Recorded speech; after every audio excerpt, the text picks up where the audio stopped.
Meron pala tayong dumating na parcel. So, printer. So, kailangan natin i-unbox para sa protection. Pag may sira, pwede natin ibalik. Kaya, let's go.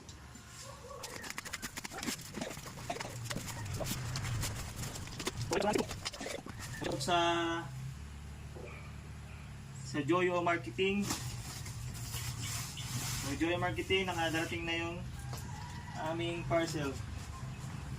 Printer.